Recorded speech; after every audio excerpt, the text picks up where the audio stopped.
And hello to my friends on Zoom. This is very different because I don't have the display of all the faces. I don't think I can get that on here. Anyway, to go on. I had a poem and then I got lost in the excitement. I have a heavy-duty extension cord that comes out here to run my heater, and it failed overnight. So I've been running extension cords and getting set up again, and now my computer is completely unwilling. I'm going to plug in my iPad so I can work that okay. Keep it going. There we go. It's a little unstable. Ooh, that's good. So, things fall apart, don't they? Seems to be the way of them. So, I had a nice poem, but it got away. Maybe I'll find it for the end of our sitting time. Robert, on my iPad, there's a little, you touch to the left corner and you can see the gallery. Oh, really? Oh, switch to gallery view. Ha ha! There we go. Thank you. Oh, it's great to have techno help. Have to tune a little bit. I was intending to do the Metta Sutta this morning, but I didn't get it set up for obvious reasons for you all to see.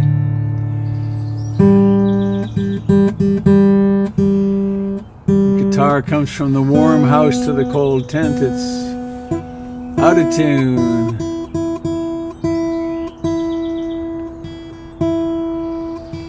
As I was hurrying about getting ready, I was remembering, what would it have been like?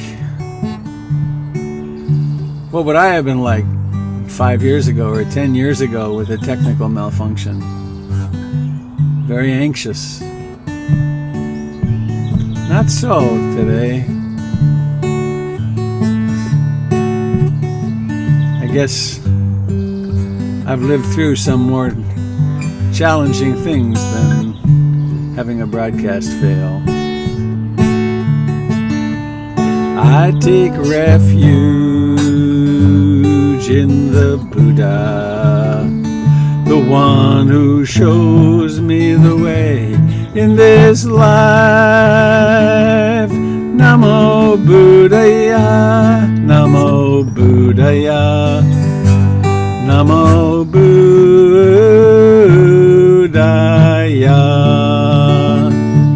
I take refuge in the Dharma, the way of understanding and love. Namo Dharmaya, Namo Dharmaya, Namo Dharmaya. I take refuge in the Sangha, the community of mindful harmony. Namo Sanghaya, Namo Sanghaya, Namo Sanghaya.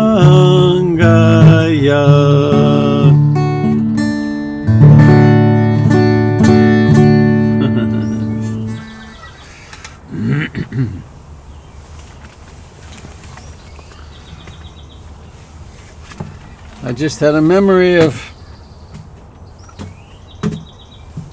the day following my brain surgery when I was so sick. I had a bad drug reaction and I was really pretty borderline psychotic-y. Mindfulness was hard to come by, short supply. The one thing I did then was to repeat over and over again, I take refuge in the Buddha, the Dharma, and the Sangha. I take refuge in the Buddha, Dharma, and Sangha. And I was struggling to get some stability and some mindfulness.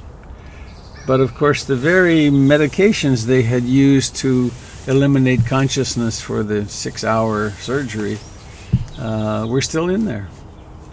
So it was a challenging time, but there was that little thread that the refuge in being awake, being with what is, accepting what is, and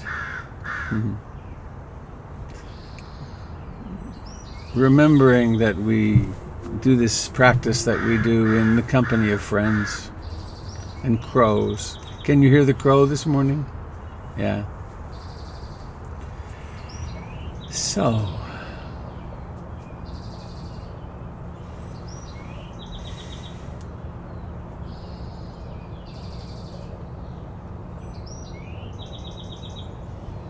all that exists is right now. Even singing the refuges is as far away now as the dinosaurs. It's just this moment.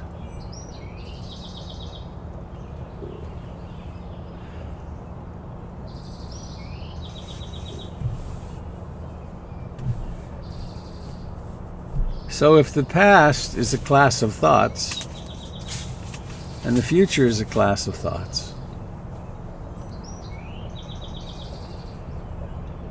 to become aware of them is to free ourselves from past and future.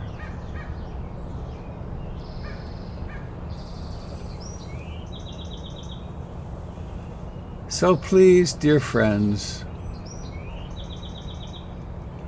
let's come home to now.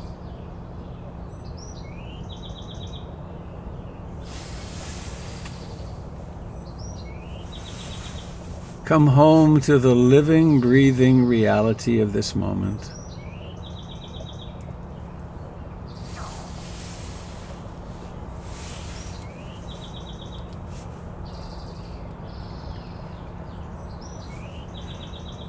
And I'd like to suggest that during the first half hour or so, please turn off the chat function.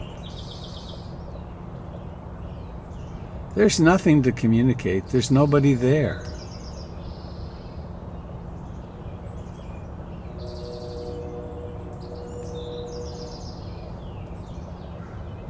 There's just your experience in the body,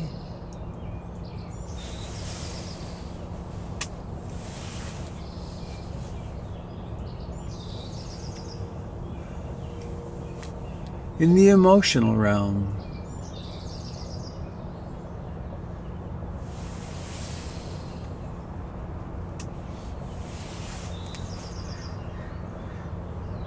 in thoughts.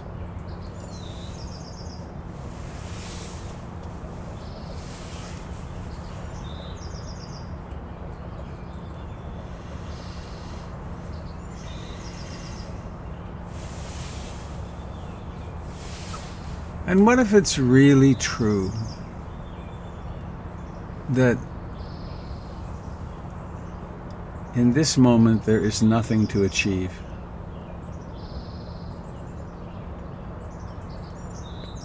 That it's okay, it's desirable to simply be awake to whatever happens, to use the blessing of your breath as an object of concentration, a place to come home to.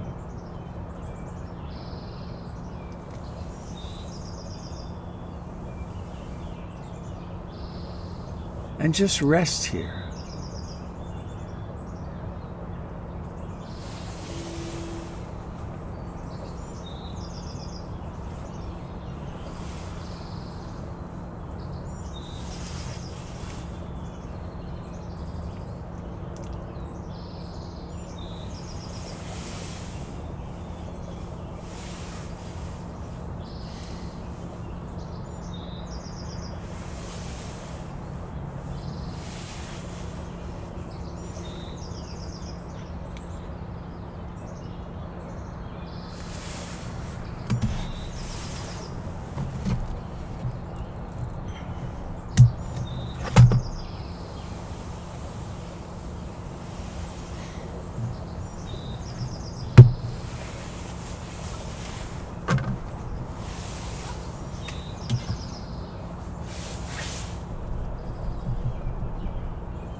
Each moment that presents itself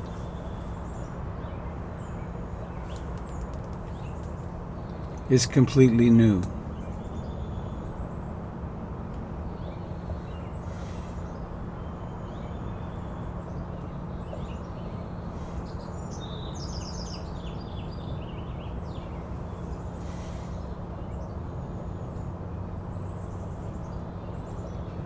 Each breath is the first.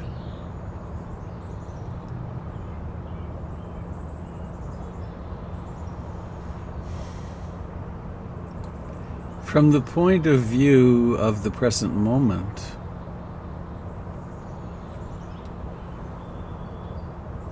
the beginning of a breath is distant history by the time the middle of the breath is reached.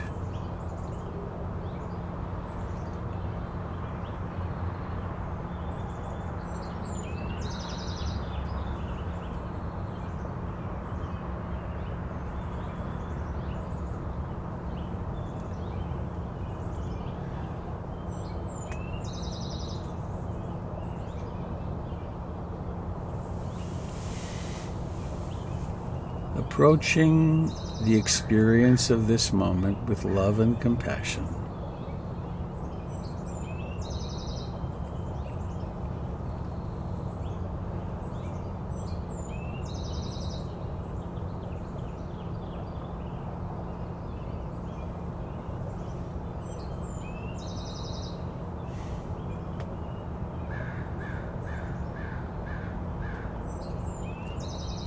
With kindness,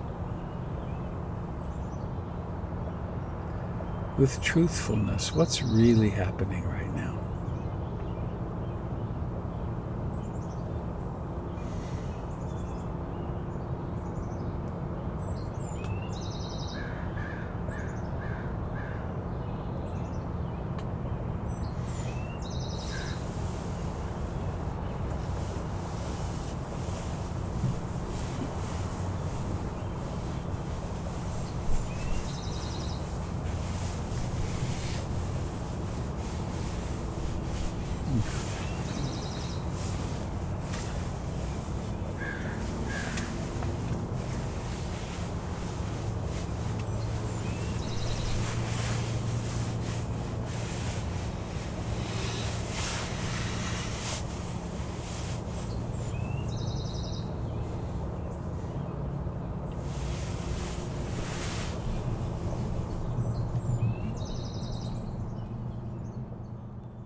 As human beings, we can experience different realms of experience.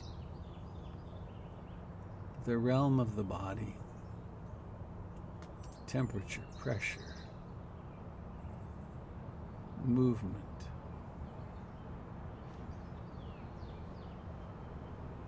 The tingling, indescribable phenomenon that is life.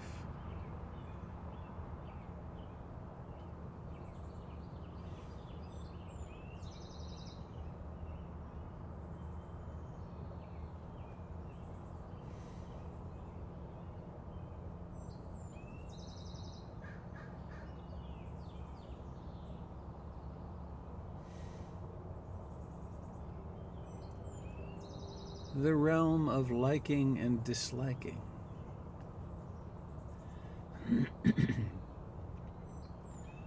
The natural, conditioned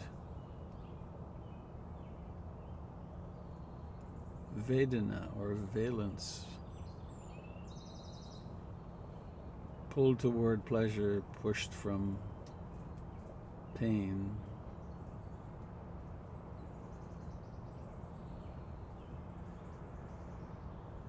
The realm of sounds.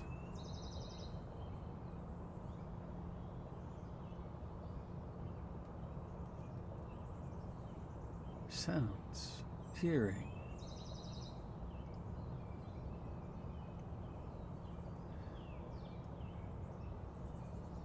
Are sounds really out there? Or are they in here?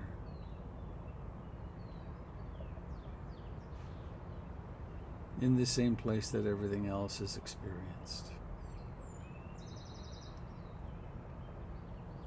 Thoughts.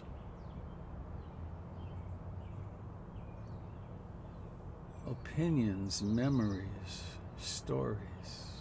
Another realm.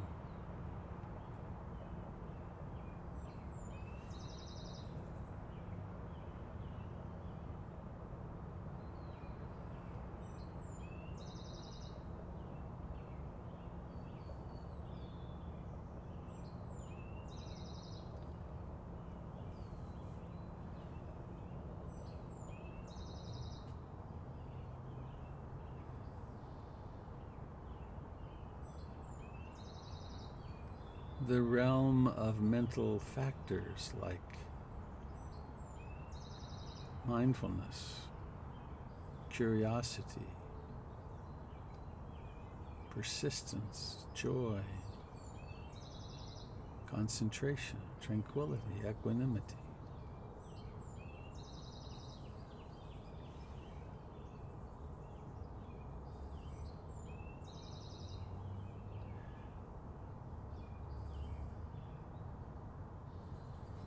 Let us rest in the Buddha, in that which knows.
The falling into trances,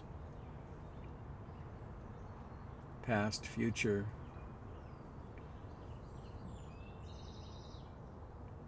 desires, aversions,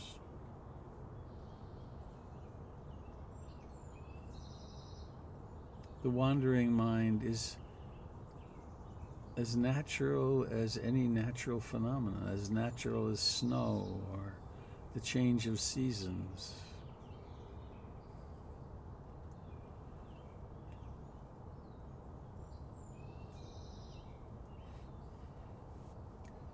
sometimes it makes sense to kind of bear down and be firm with the wandering mind. Mostly, though, we tend to go to violence then, having a goal to get to. In general, the intention to wake up, the intention to stay with the breath, the intention to be awake is enough. And so there is an oscillation between clear-minded presence and lost in the dreams. How interesting to watch that oscillation.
Against the backdrop of great silence,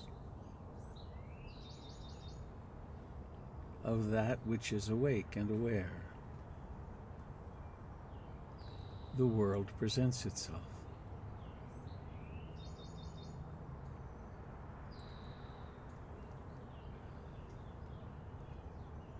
The to-do list rears its head, the unfinished conversation.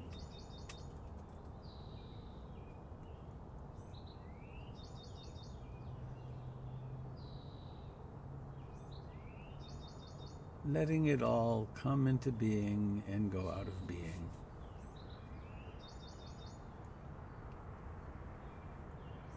And then there's always just this moment.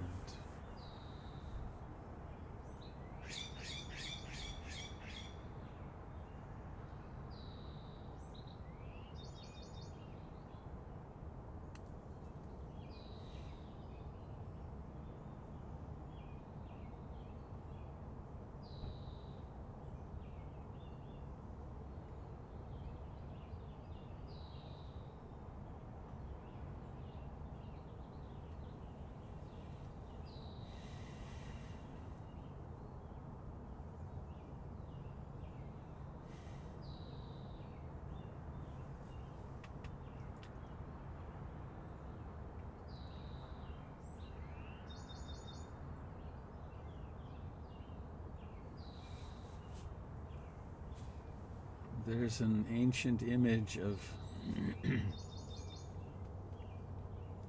taking a jar of water with lots of silt in it. You can try this with a canning jar. Shake it up and it's really murky, can't see through it. But if you just let it sit for a while, let it sit for half an hour or an hour or 2 hours. Everything in it that's heavy settles. And we're left with clear water. If we simply sit and interrupt the various agitating processes in the mind gets clear. Problems that seemed insurmountable become trivial. Personality characteristics that seemed unmalleable become quite workable.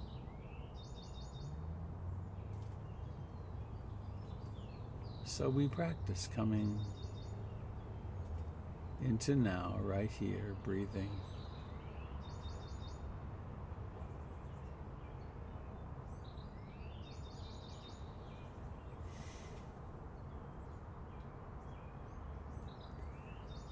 Please now let's imagine that there sits at the center of each of our hearts a golden being shaped exactly like us. So precisely is this being like us, shaped like us, that every hair is the same, every pore. And imagine that pouring out of this archetypal being in your heart are waves of love, waves of compassion, and let them fill you. If you've been experiencing any difficult emotions or fears about this COVID-19 time, let it be bathed in this loving presence.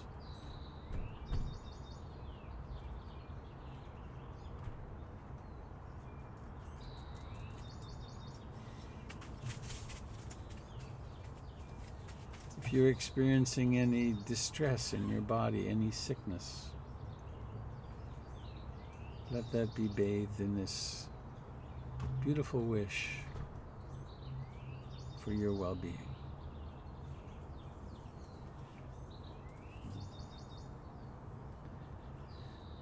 And then allow this golden being to expand. It could be the Buddha, it could be Kuan Yin, it could be Mary, it could be Krishna. It could be just the intention of loving. And let the skin of this being be exactly in place, contiguous with your own. And radiate out into the world, to everyone on this broadcast, to everyone who will watch this broadcast in following days.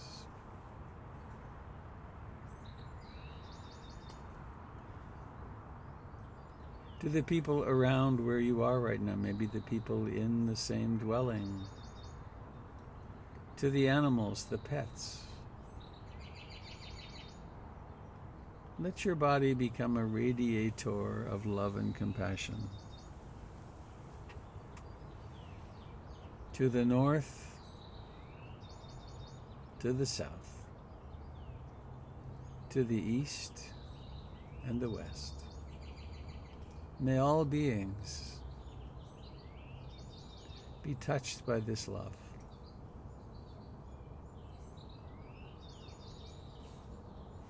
May those who are frightened be comforted. May those who are grieving be comforted.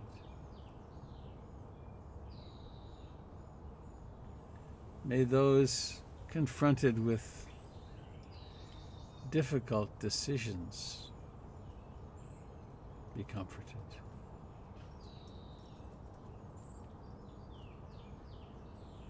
And so now please bring awareness into your eyes.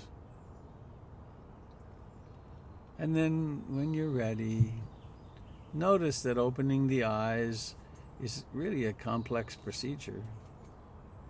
It requires an intention, and then operationalize that intention and do the work of pulling up the eyelids, and suddenly another realm emerges, the realm of vision.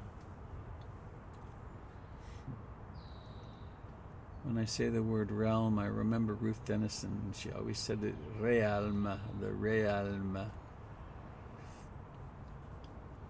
Awaken to the realm of seeing objects. And maybe take a moment to stretch mindfully.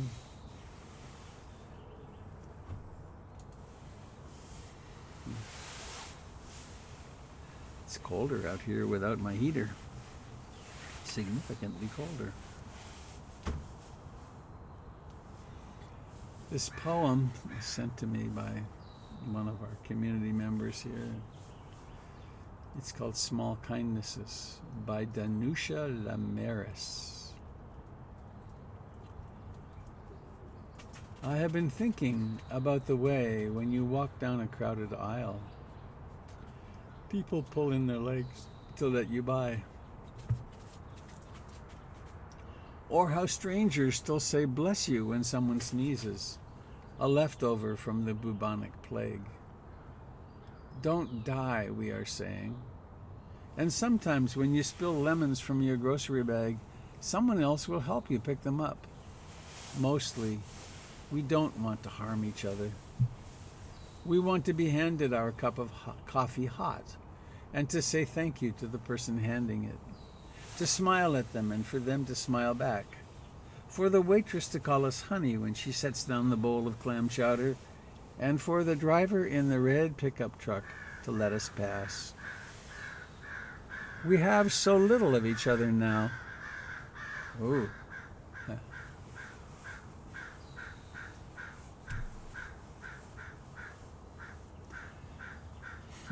We have so little of each other now, so far from tribe and fire.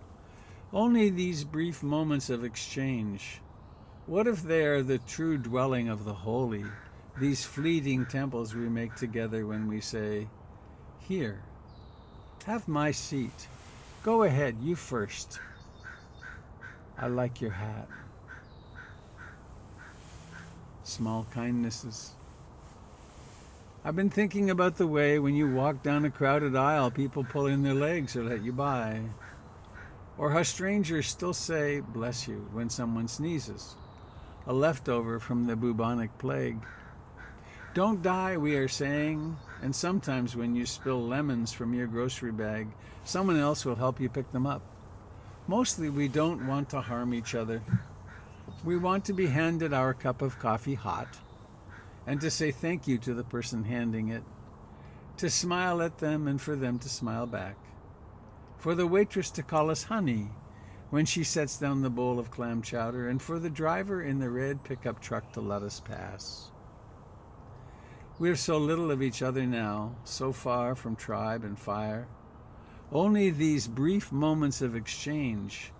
What if they are the true dwelling of the holy, these fleeting temples we make together when we say, here, Have my seat. Go ahead, you first. I like your hat.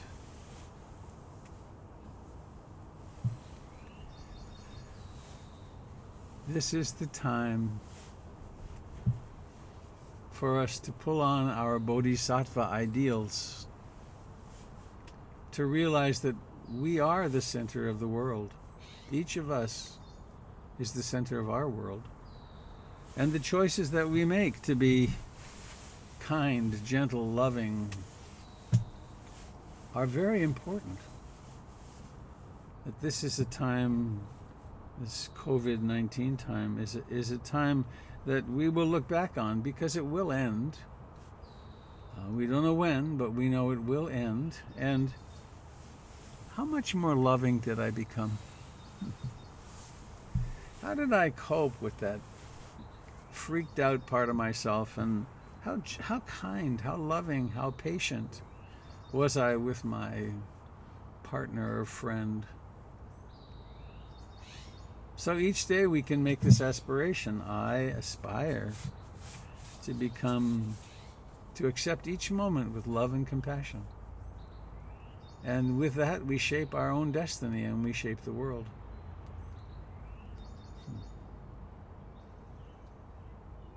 So I think that's all I want to say this morning, and I want to open up to hear what's happening with you.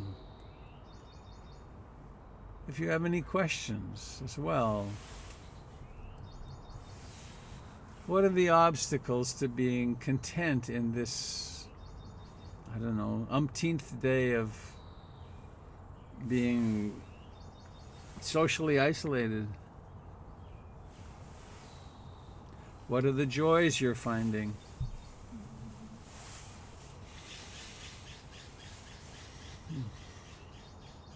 In order to speak, please unmute yourself and just speak. Hello, Robert. It's Linnell. Linnell, hello. I had a pretty good friend cross over to the other side yesterday. About 3.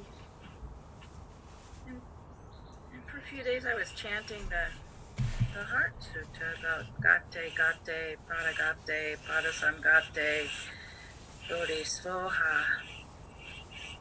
And I looked it up, but I didn't understand why it hails the goer. I understand the emptiness piece, I think. I guess I would like to know how that came to be something that's chanted when someone dies. I don't know.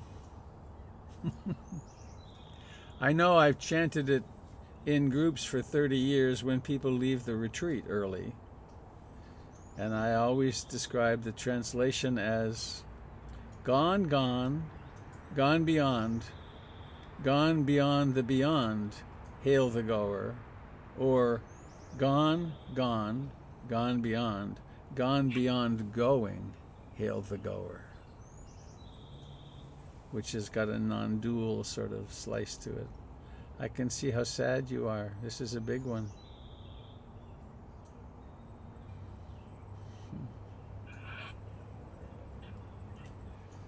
So hail the goer. You know, we're at such, what's the word? It's so strange to have loved ones die. I mean, I found myself at different times in my life with a death saying the word weird, which I then looked up, and it has to do with otherworldly. I mean, is it not bizarre? Your friend was here all these years, or however long, and then she isn't anymore. It's this strange thing. And so we ritualize and we do the things that we do in order to on the retreats when someone leaves early, we do that, and then sometimes I'll have them leave the room, and then the circle heals again. Then the circle comes back together. And that's what we do as humans. We keep the flame of community and connection alive through grieving together. But it's huge, and here you are kind of isolated. Yeah, that was piece. It's so hard. We didn't get to say goodbye in person. Yeah. For the last few weeks, limiting who would go to the house to control a little bit. You can't control the COVID exposure, so. Right.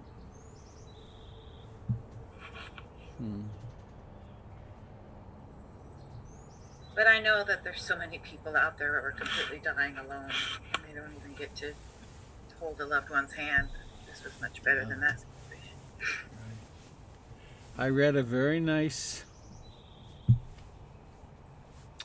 touching article about how the nurses are stepping up. And I know my daughter Tara, this is her first day working in New York. She's it would be just like her if someone was dying, to be there and make space for that person and make contact with them. And I've read that the nurses in particular are really stepping up, so that people really do often have someone by their side through that difficult last time. And wouldn't it be nice if it could be you?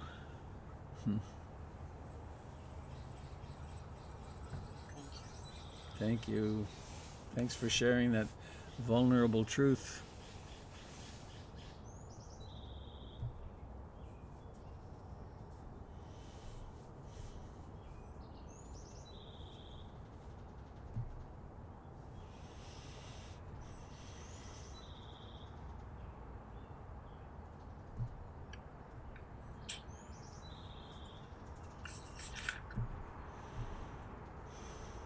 Good morning. Is that Hi. Gail? Yes. Hi. So I was listening to what you were saying as we meditated, and there were two things. I understand the connection between the idea of realm or trance, so that makes sense to me. I think I kind of get the piece where you're connecting goal and violence, but it would be interesting to hear what more you might have to say about that. Can you? The signal warbled for just a second there with the last two sentences. Yeah, it would be nice to hear more what you would have to say about the connection between goals and violence. Ah, okay. Thank you. Thank you.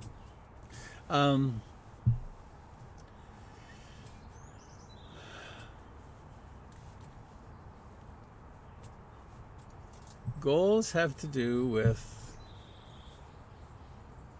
we're very successful in the world because of management by objectives.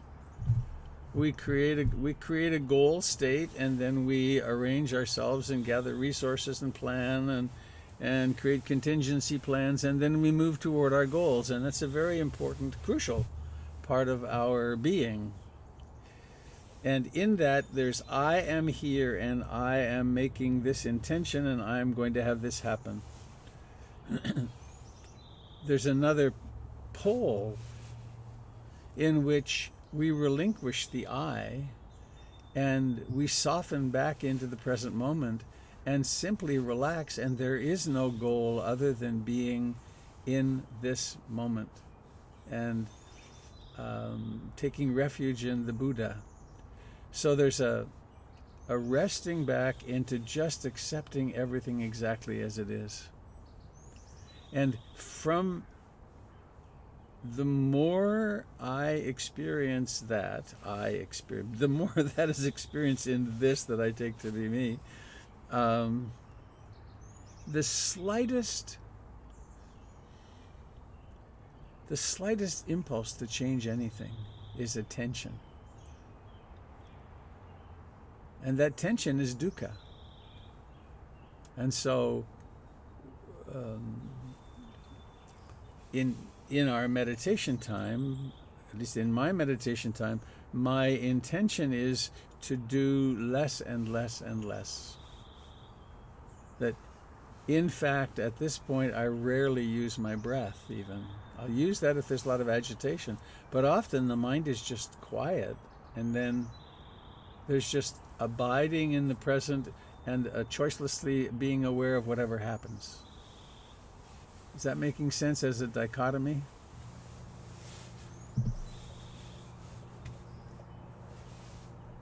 Oh, can't hear you. It does, and I'm sure that I tend to be very goal-oriented, and so I can feel that as I get older, particularly. Uh-huh. There's something there that can drive me that is totally not healthy. Uh-huh. I know it well. In me. Yes. It's the part that has me hurry with gardening. Hello. They're delivering soil for my boxes, my planting boxes today. Oh gosh. And and there's joy in activity. Yeah. Like the balance of that and the pace of that, to me, feels so crucial. It's almost like a ping pong ball game where it happens quickly. Uh-huh. You like, the goal is you hit the ball with the paddle, and then you you almost have to step aside and let it. If there's something happening in return, like somebody saying I can't make it or this isn't going to happen, then you sort of have to let that ping pong ball go by. Mm. It's like you can only hit it once. I have a suggestion for you. Yeah. What if you were to take that garden soil as the most sacred gift of the earth that the earth could ever give you, and that every shovelful of it, you pause and practice gratitude, and you do it totally mindfully. This is the soil that's going to raise the vegetables or the flowers that will be so beautiful and tasty and so on, and do it with a reverence that you might not otherwise. That sounds like a great idea. I appreciate your feedback. Thank you so much. My pleasure. I have a funny story that I planted on a hillside. I used to live on a place with a hillside, and my partner was out of town, and I bought 100 little vinca plants in their little thing, and I decided I was going to do it totally mindfully. Each hole I'd be aware of digging, and a little sprinkle of fertilizer and some compost, and then dig it up, and I had all day. I found myself rushing again and again. How fast could I do it? How efficiently could it's this compulsion. Yes. So yes. To back out of that compulsion and just do it with as much love and mindfulness as we can, I think that's core to the practice. Thank you so very much. I'll enjoy it. Have fun. Let me know how it goes. Susan, you have your hand up. Hello, Susan. Robert to Susan, come in, please. Okay, might have been an inadvertent hand. So, anybody else?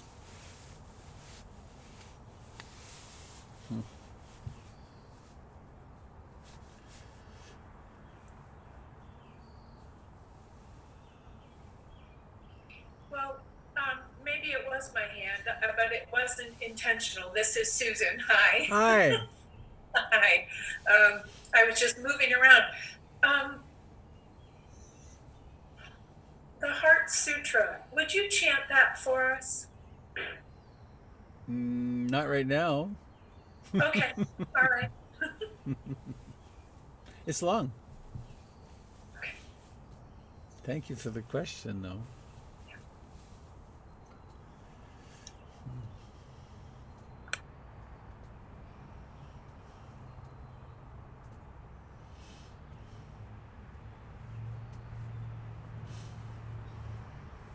Funny, I'm having all kinds of repercussions. Oh, I shouldn't have said no.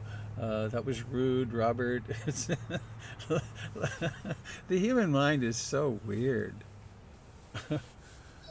Will you forgive me, please? Of course, of course. What the reverberation I had was, oh, that Robert will probably do it at some other time. It will probably, Oh, good. Okay, yeah, thanks. yeah, yeah. I have this compulsive need to please, which I've been growing out of through my lifetime, but it's amazing how powerful it is. I understand it. I was a psychotherapist for 30 years. You know, you have that just, I don't know if it's inborn or bred or what, but yes, I understand that compulsion.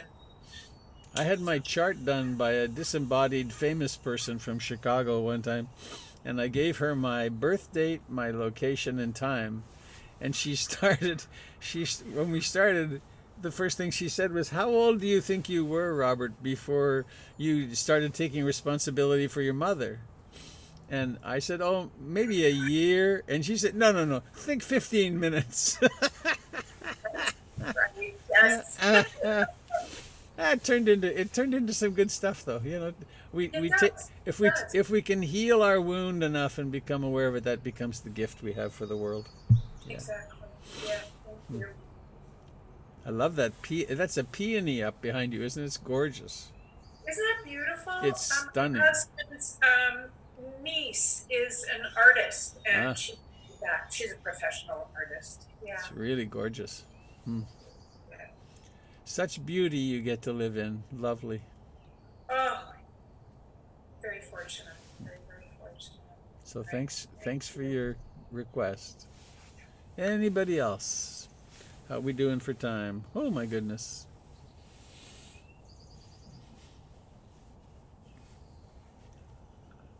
I love to see all your faces. It's really. I got my computer working, incidentally. You probably noticed. It was sluggish as could be this morning.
So could I bring up something else?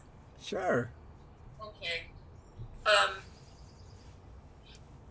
I've done a lot of different investigations of the religions of the world, spirituality, all that stuff.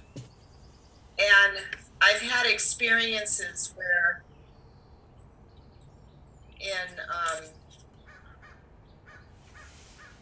in a health crisis, there was this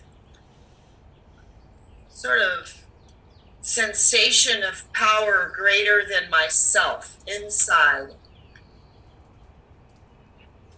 And it was when I woke up, and a part of my in sleep, I woke up, and there was a thought that came that really saved my life at that moment. And so it's like, I know you're capable of thoughts, a part of your brain, even in an unconscious state, is observing. And I don't know if there's some, comparable notion in Buddhism that addresses that.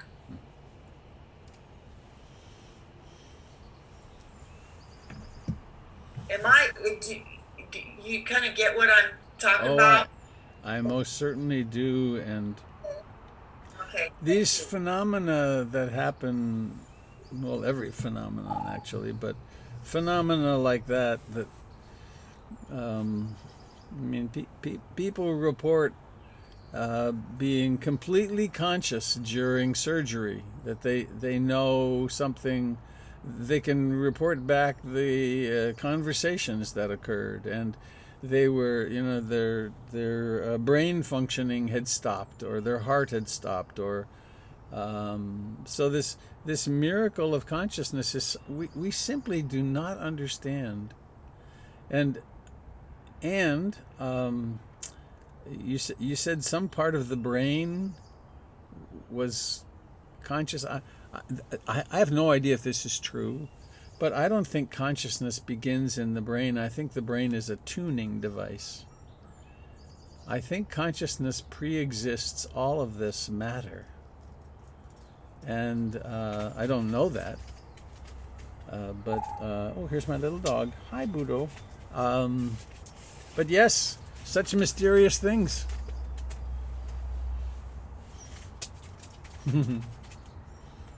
Totally mysterious to me. Well, there's time for one more person to comment or share or question if you'd like before we do our closing departure song. So nice to be with you all again this morning. Robert, do you have time for one more question? Sure. Hi, Jim. Hey there. You were talking about the to-do list, and I was thinking then about the tyranny of the to-do list. Specifically, I was thinking about it because I got up earlier this morning, and before I tuned in, I was working on my to-do list. And there were a lot of things, and I felt a little bit better as I got these things written down. I put a lot of easy ones so I could get them done.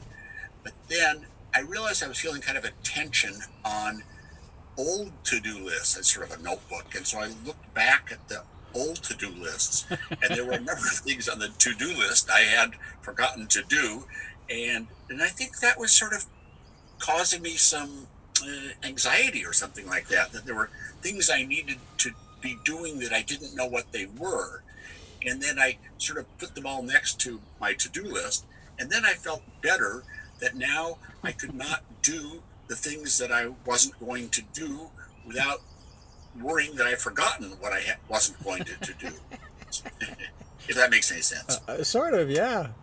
Well, what I find really interesting is that I get very sophisticated to-do lists. We use a project management software called Trello, and at PIMC, and I sometimes discover things that I was supposed to do 6 months ago, and I never did them, and life went on. And actually, I have an image that came some time ago that it seems to me that my job in life is that there's a rather fast conveyor belt sending boxes toward me. They're sort of light. Well, some of them are heavy, and it keeps every second or so it gives me a box. Says, deal with this, and I get to go pop, pop, pop, and some of them just whack me and knock me down, and then they just pile on top of me for a while, and then I fight my way back, and I've got 100 or 300 emails to go through, and I go through really quick. And life is just this.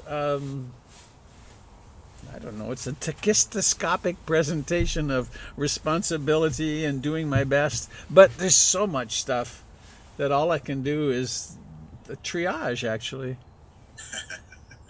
And I've learned that the things I promised Jennifer that I'm going to do, it's important that I do them. I'm getting better at that. My wife, Jennifer. So thank you, Jim. And one more thing about to-do lists.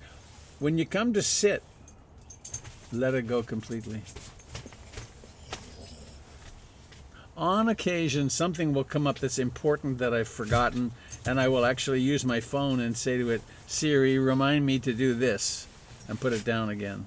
But mostly I just let it take a break. Well, dear friends, come back to group view. There we are. Anybody sitting with something intent that wants to speak? Last person. All right. Robert, I just want to say that when you sit as you are, over the top left of your head, the light reflects off your tent in such a way that it looks like a mountain, the side of a mountain with sunlight. Huh. And I always think of you in the tent Buddha Broadcasting station on the mountain. Oh, great. Yeah. I love being in a tent. I did, before I got into therapy and meditation, I thought I was going to be a mountain guide for a living. So I really delight in this. I wish my heater was working. I'll have to get that fixed today. Thanks, Russell. All right, friends, let's do it. Unmute all. May all beings be happy. May all beings be happy. May all beings be happy. Sadhu, sadhu, sadhu. Yay! I love doing that. It different voices suddenly will come to the fore. And hey everyone. Have a lovely mindful day. A great day. Come to Jim's workshop tonight. Yes, good idea. Thanks, Christy. Robert. Bye-bye. Robert, Thank you, Christy. See you tonight, Jim. Bye-bye. Bye.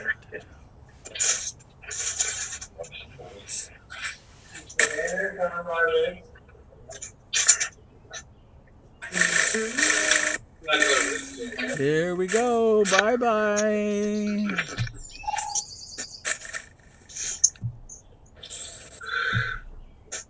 Can't do it. There we go. Boom. I know.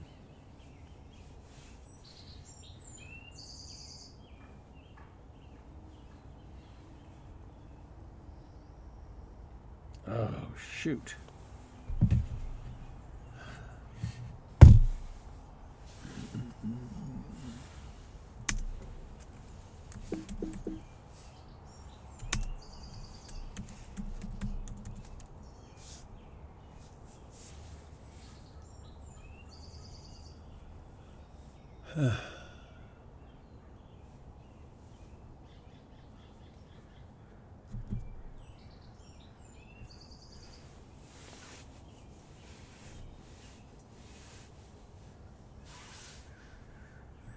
Oh.